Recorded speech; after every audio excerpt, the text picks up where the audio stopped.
नमस्कार। उनकी कलम मेरी आवाज़ में आप सभी का स्वागत है।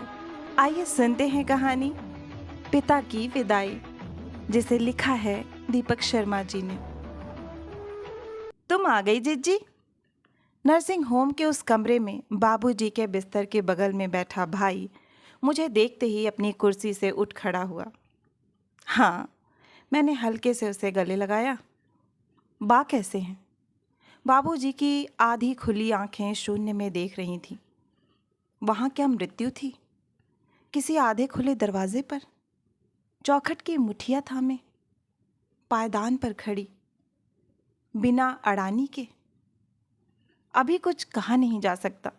भाई ने मुझे अपनी कुर्सी पर बैठने का संकेत दिया। आपकी चाय। मुझे यहाँ पहुँचाने आई भाभी ने चाय की थर्मस भाई के हाथ में दे दी। बाबूजी के बिस्तर के अलावा कमरे में एक दूसरी चारपाई और यह कुर्सी रही। मैं कुर्सी पर बैठ ली।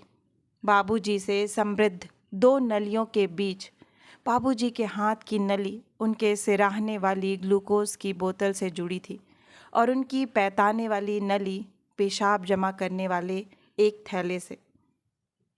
बा, मैंने उन्हें पुकारा। राणू। उनकी आंखें शून्य से हट लीं। कहाँ से?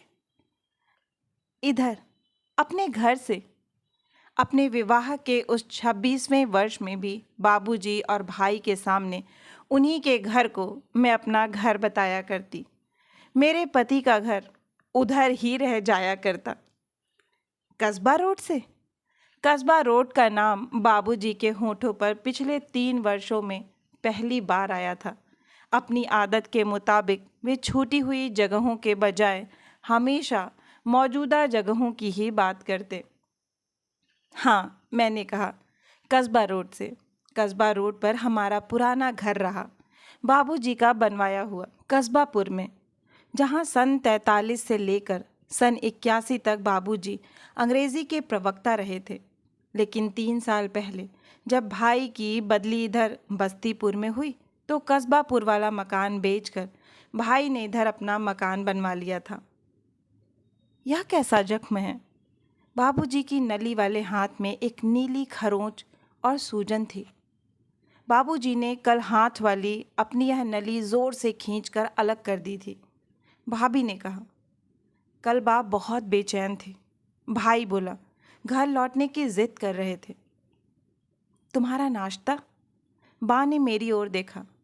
लो, चाय लो। भाई थर्मस की दिशा में बढ़ लिया।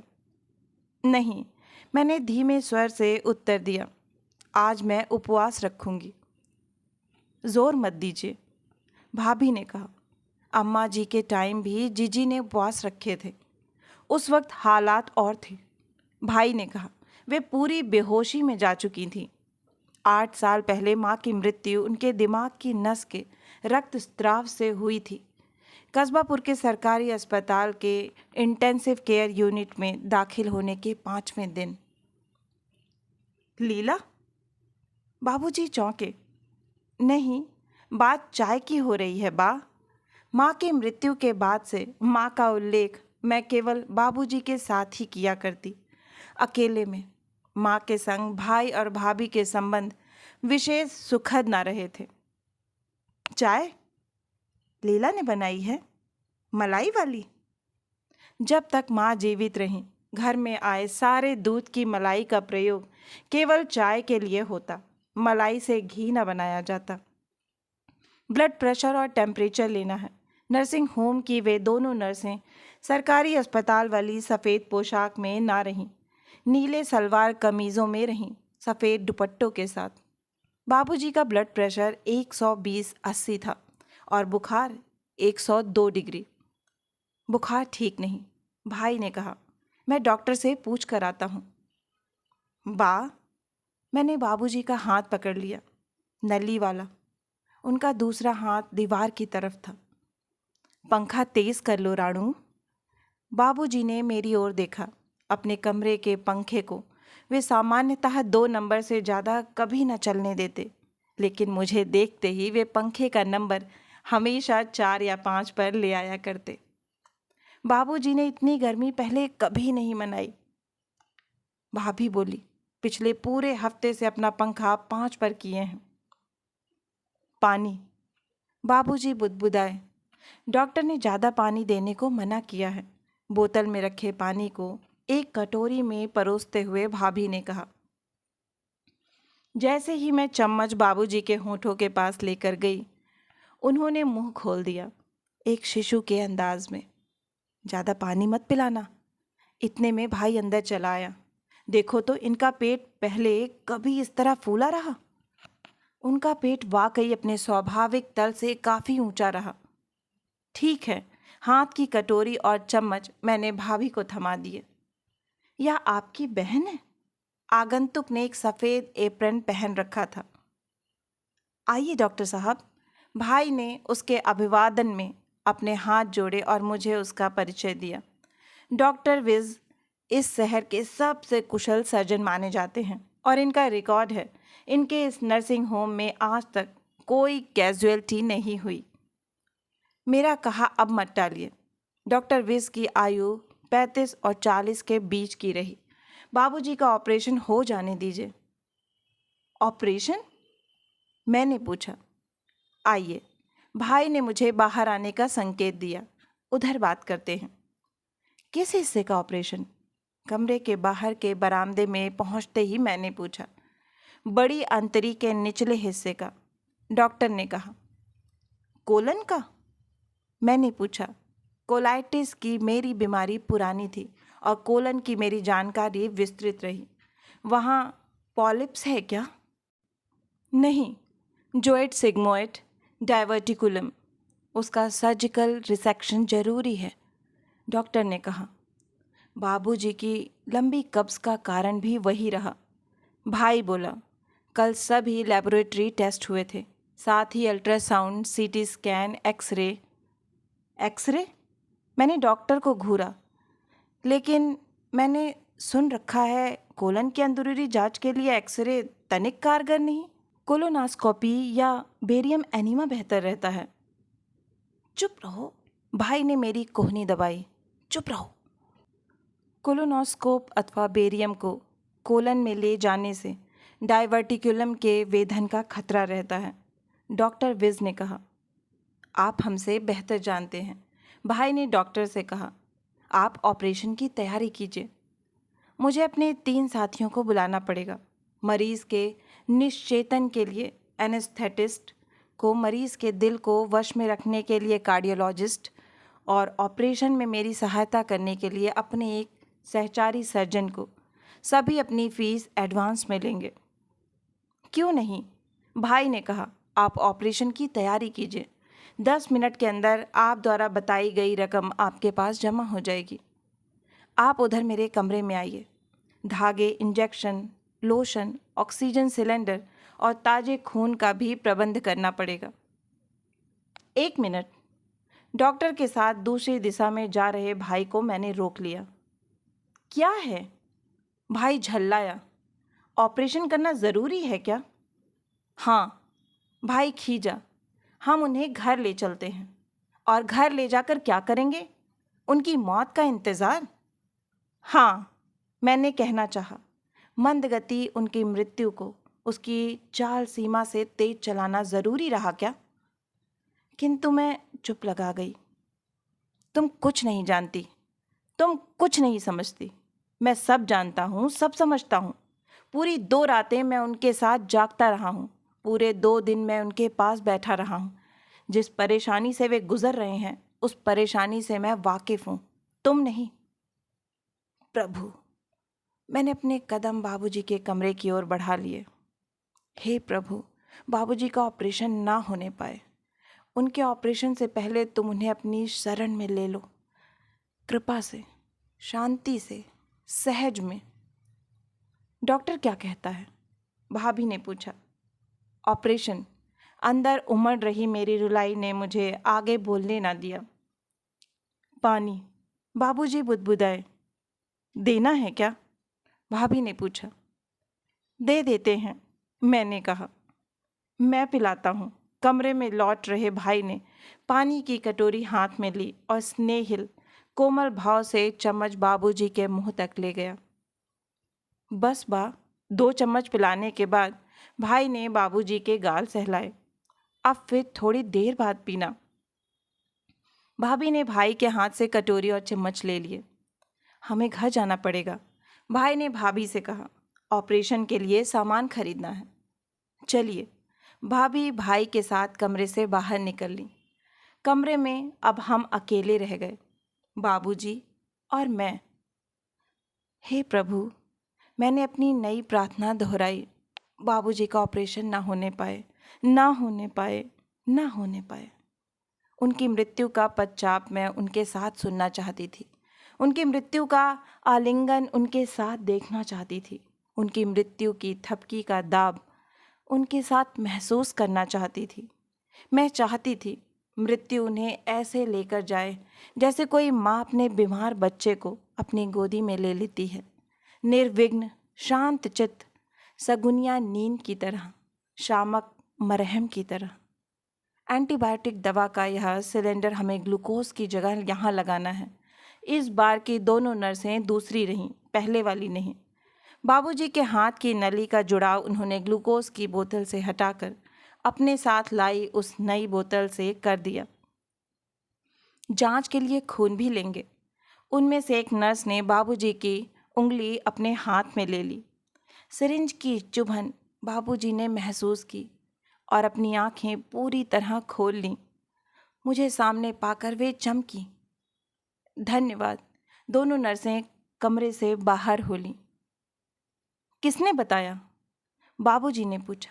मेरी उपस्थिति क्या अब दर्ज हुई थी? मैंने फ़ोन किया था। मैंने बाबूजी की हथेली सहलाई। और आप घर पर नहीं थे? हाँ, बाबूजी की आवाज़ पहले से कुछ मजबूत हुई। 2 दिन पहले मुझे खराब उल्टी आई थी, बाइल की। फिर वे मुझे डॉक्टर विज के नर्सिंग होम में ले गए थे, लेकिन मुझे वहाँ कुछ भी अच्छा नहीं लगा और मैं घर लौट आया। वहाँ क्या अच्छा नहीं था? उनके भुलावे को मैंने दूर ना किया। उनके चेतन अवचेतन, क्षिप्त विक्षिप्त, पहचानने अनजाने चित्त की थाह लेने की खातिर। बिस्तर की चादर के नीचे वहाँ मोम जामा बिछा था। क्यों? एकाएक उनके हाथ अपनी चादर के नीचे चले गए।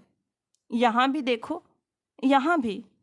इन्हें भी डर है मैं बिस्तर गीला कर दूंगा। इन्हें मालूम नहीं है उनकी हथेली मैंने अपने दोनों हाथों से ढक ली। और वहाँ क्या अच्छा नहीं था? कहाँ? उस नर्सिंग होम में। डॉक्टर विज, वह मेरा ऑपरेशन करना चाहता था। ऑपरेशन में क्या बुराई है बा? Death has 1,000 doors to let out life, I shall find one. Emily Dickinson की कविता उन्होंने उद्धृत की। मृत्यु के पास जीवन को ले जाने के 1000 दरवाजे हैं, मैं एक का पता लगा लूँगा। लेकिन ऑपरेशन में कोई बुराई नहीं है बा, मैंने कहा। उससे आपकी कब्ज़ दूर हो जाएगी। तुम ऐसा सोचती हो? हाँ बा। हे प्रभु, मैंने अपनी प्रार्थना की आवृत्ति शुरू की। तुम बा को ऑपरेशन से पहले देह मुक्त कर देना। देह मुक्त कर दो, देह मुक्त कर दो। तुम्हारे नाम मैंने अलग से कुछ नहीं रखा राणू। उनकी आंखों में आंसू तैरने लगे, गालों पर बहने लगे। ठीक किया, अपने दुपट्टे के छोर से मैंने उनके आंसू पोंछ दिए। आलोक ठीक हकदार है, उसने आपकी अच्छी देखभाल की है। माँ की मृत्यु के 2-1 वर्ष बाद उन्होंने मेरे पास रहने की इच्छा प्रकट की थी, स्थायी रूप में, मगर मैं टाल गई थी। उधर हमारा फ्लैट छोटा था। दरवाजे में घुसते ही हमारी बैठक थी, फिर एक छोटा कमरा और रसोई, और उसके बाद एक दूसरा कमरा। बस हमारी बैठक मेज कुर्सियों से भरी थी, खाने की, बैठने की, सजावट की। छोटा कमरा हमारी बेटियों की शादियों से पहले की अलमारियों से भरा था और दूसरा कमरा मेरे पति की किताबों से। किताबों के बीच मेरे पति सोया करते और अलमारियों के बीच मैं। ऐसे में बाबूजी को किधर ठहराया जा सकता था? आलोक कहाँ है? बाबूजी ने पूछा। उसे बुलाओ, वह आपके लिए दवा लेने गया है। दवा? वे झल्लाए। दवा तो इधर मेरी अलमारी में कितनी रखी हैं। उन्होंने बिस्तर से उठना चाहा। आप मत उठिए, दवा मैं सारी यहीं ला देती हूँ। मुझे अपना कुर्ता भी बदलना है। घर पर भी जैसे ही मैं गेट से उनके कमरे में पहुंचती, वे अपने कपड़ों की तरफ ज़रूर देखने लगते और जब भी वे कुर्ते पजामे में रहते तो पहला मौका मिलते ही कमीज़ और पतलून पहन लेते। सर्दियों में तो कोट भी ज़रूर पहनते, शॉल उतार देते। नहीं, मैंने उनका हाथ सहलाया। आपका कुर्ता बिल्कुल ठीक है। तुम्हारे विद्यार्थियों का काम कैसा चल रहा है? वे सहज हो गए।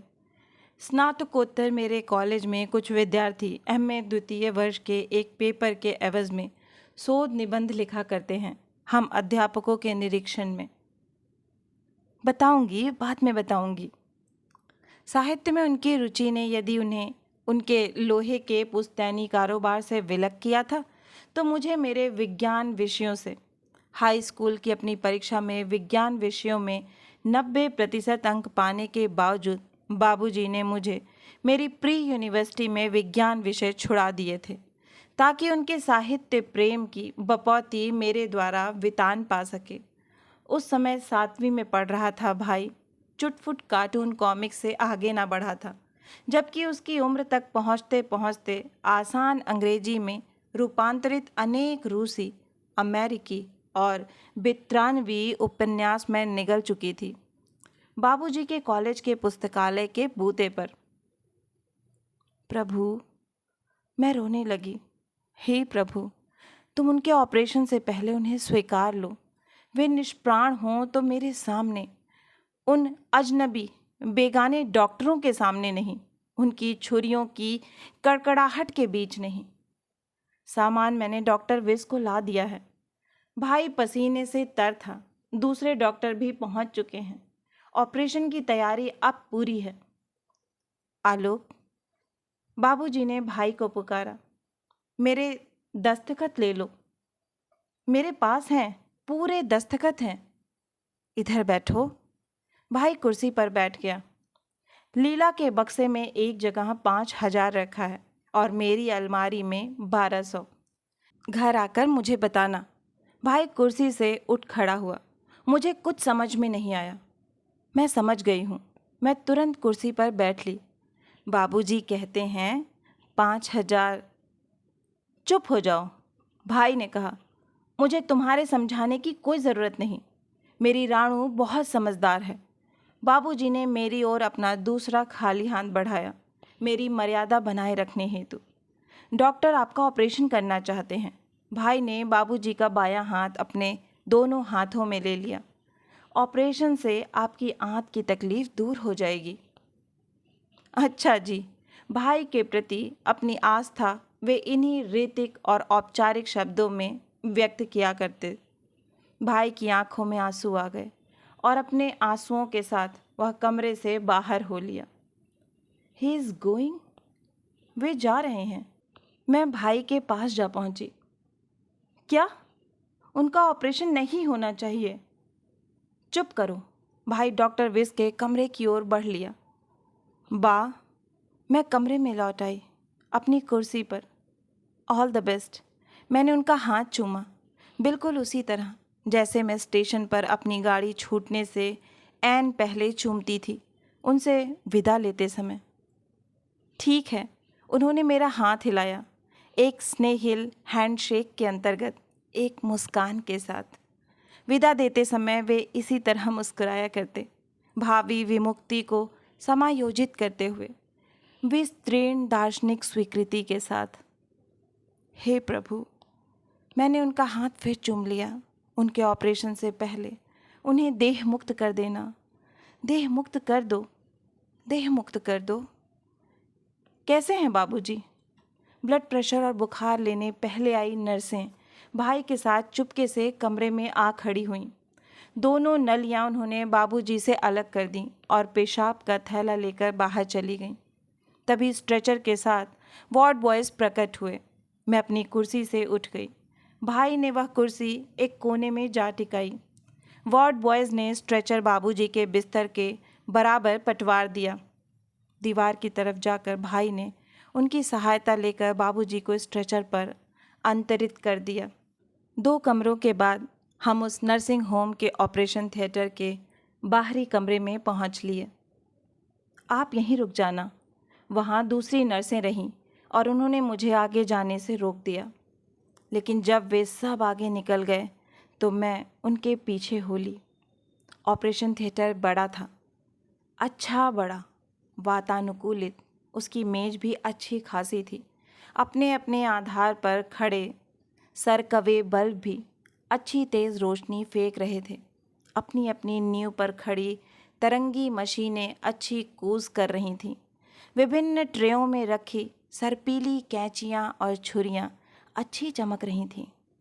स्ट्रेचर जैसे ही ऑपरेशन की मेज़ पर पहुंचा, हरे एप्रन और हरे मुखावरण भी वहां पहुंच लिए, अपने खाली दस्तानों वाले हाथों के साथ।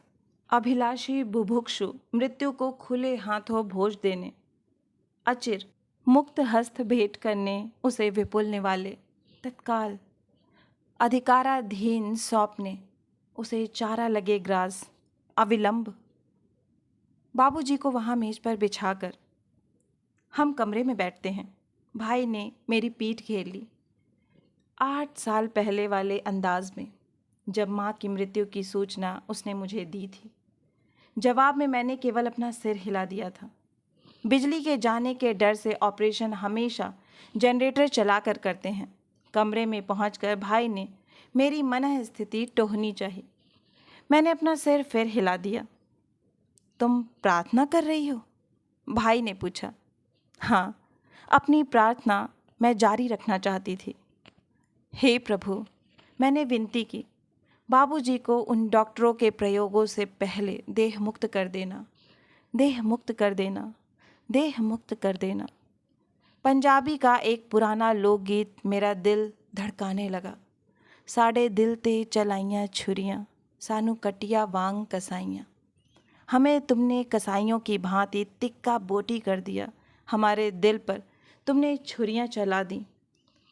मैं उधर बैठा हूँ, भाई ने कहा, डॉक्टर के कमरे में। जैसे उन्हें खून चाहिए होगा मैं अपना खून हाजिर कर दूंगा। रेड क्रॉस में भी ताज़ा खून मिल जाता है। रोवनहार कलेजे के अपने रोदन को अपनी आवाज़ से काट देने में मैं सफल रही। भाई भी मुझे बहुत प्यारा रहा, प्यारा है। और फिर बाबूजी भी तो उस पर जान छिड़कते थे। नहीं, उन्हें मैं अपना ही खून देना चाहता हूँ। कितने कितने पल मैंने पूर्ण स्तब्धता में बिताए, बाबूजी के बिस्तर को सहलाते हुए, उनके तकिए को अपनी गोदी में रखकर, प्रार्थना करते हुए, हे प्रभु, बा को स्वीकार करो, एक पिता की मानिंद। वे तुम्हारे बेटे हैं, हमारे परम पिता परमेश्वर, अपने बेटे को स्वीकार करो उनके ऑपरेशन से पहले। डॉक्टर विज ने मुझे 2 बीकर दिखाए हैं। लगभग 1.5 घंटे बाद भाई ने मुझे आकर सूचना दी उस वेस्ट मैटर के जो उनके पेट से निकाला गया है। वे कैसे हैं? मैं कांपने लगी। उनका पेट एकदम समतल है, पहले की भांति। और वे, अभी उन्हें खून और ऑक्सीजन की और ज़रूरत पड़ सकती है। मैं इंतज़ार कर रहा हूँ। और आंख बचाकर भाई कमरे से बाहर चल दिया। इस बीच ऑपरेशन थिएटर से मुझे 3 बार बुलावा आया। पहली बार भाई के जाते ही ऑपरेशन सफल हो गया है। मेरे वहाँ पहुँचते ही डॉक्टर विज ने एक खिलंदड़ी पुलक के साथ मुझे सूचित किया। सभी डॉक्टरों के चेहरे पर विजय भाव उपस्थित रहा। हमारी औषध और चिकित्सा कारगर सिद्ध हुई है। हमारी तीनों मशीनें सब ठीक दिखा रही हैं। इस मशीन पर ब्लड प्रेशर देखिए, 70-30 है, मगर अभी नॉर्मल जाएगा। नॉर्मल हो रहा है। यह मशीन हार्ट बीट दर्ज कर रही है। इसका ग्राफ भी सही जा रहा है और यह ऑक्सीजन के निष्पादन का हिसाब रख रही है। और देखिए, आपके पिता सांस ले रहे हैं।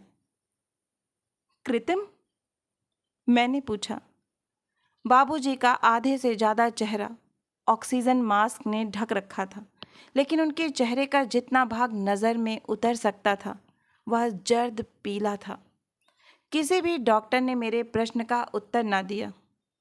दूसरी बार आध पौन घंटे बाद इस बार भाभी भी मेरे साथ रहीं, तरोताज़ा, नहाई धुली, बदले हुए कपड़ों में। तीनों मशीनें अब बेलगाम हो रही थीं। डॉक्टरों के पसीने छूट रहे थे और उनके चेहरों पर हवाइयाँ उड़ रही थीं।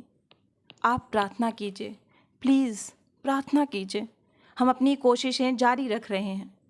बाबूजी पहले की मानिंद ऑक्सीजन मास्क और नलियों के बीच आधे छिपे थे और आधे उद्घाटित। चेहरे का उनका प्रकटन अभी भी जर्द पीला था। तीसरी बार हमारे लौटने के 10 मिनट बाद सुबह वाली नर्सें आई थीं। आपको डॉक्टर साहब बुला रहे हैं। ऑपरेशन थिएटर में तीनों मशीनें अपनी तरंगें खो चुकी थीं और चारों डॉक्टर अपना अपना संतुलन। हमें बहुत अफसोस है। चारों एक दूसरे के बीच में बोल रहे थे, क्रम भंग करते हुए।